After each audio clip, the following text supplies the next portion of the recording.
दूसरों के मन की बात को कैसे जाने? दूसरों के मन की बात को कैसे जाने? हम इसे एक कहानी की मदद से समझते हैं। ये कहानी बुद्ध पुरुष आचार्य ओशो रजनीश ने सुनाई थी। एक सम्राट का बेटा जब बड़ा हुआ तो सम्राट ने अपने बेटे को ध्यान की शिक्षा के लिए एक जापानी गुरु के पास भेज दिया। जापानी गुरु बड़ा अजीब था। उसके आश्रम के बाहर की तख्ती पर लिखा था, यहाँ तलवार चलानी सिखाई जाती है। सम्राट का बेटा इसे देखकर हैरान हुआ कि मेरे पिता ने तो मुझे ध्यान सीखने के लिए भेजा है, लेकिन यहाँ तो कुछ और ही चल रहा है।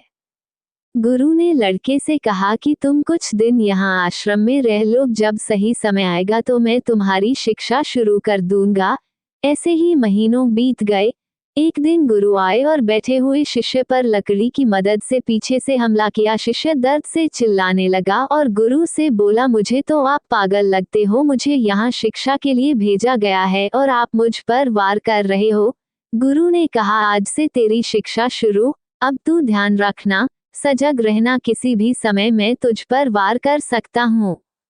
दिन बीतते गए। गुरु दिन भर में उस पर कई वार करता। शिष्य कुछ वारों से बच जाता लेकिन कुछ से नहीं बच पाता। 3 महीने बाद शिष्य इतना सजग हो गया कि वो गुरु के पैरों की आवाज भी दूर से सुन लेता कि गुरु मेरे पास आ रहे हैं। अब गुरु उस पर एक भी वार न कर पाते। अब गुरु ने कहा, तेरी दूसरी परीक्षा है कि अब नींद में भी ध्यान रखना, नींद में भी तुझ पर वार हो सकते हैं। अब शिष्य पर कुछ दिन नींद में भी वार हुए, लेकिन फिर शिष्य नींद में भी सजग रहने लगा। अब नींद में भी गुरु पास आते तो उसे पता चल जाता।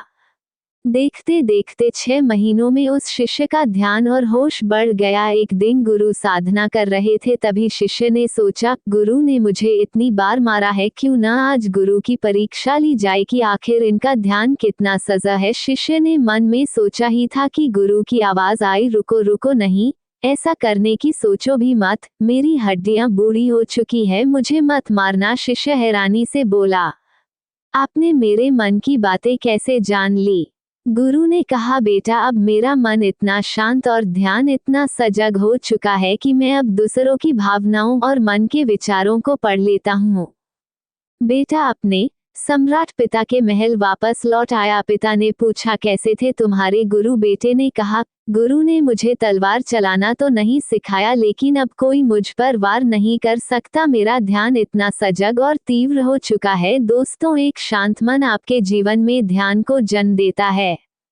जितना गहरा आपका ध्यान रहेगा, उसी लेवल पर आप चीजों को याद रख पाओगे। शांत मन में इतनी ताकत होती है कि आप दूसरों के दिमाग को पढ़ना भी सीख जाओगे। इसलिए हर दिन सजग रहने के लिए ध्यान करो। ध्यान से आपके दिमाग में स्थित कई बंद छिद्र खुलते हैं और आपकी इंटेलिजेंस बढ़ती है। आपके जीवन को बेहतर बनाने वाली 15 अच्छी आदतें ये संकेत बताते हैं कि आप मानसिक रूप से कमजोर हो। इसे समझ गए तो आप अपनी तकदीर खुद लिखोगे। दोस्तों, आज का वीडियो यहीं तक है। आशा करता हूँ कि हमारा कहानी अच्छा लगा होगा। अगर आपको हमारा कहानी अच्छा लगा है तो वीडियो को सब्सक्राइब कीजिए, शेयर कीजिए, लाइक कीजिए, कमेंट कीजिए और सेवा करने का मौका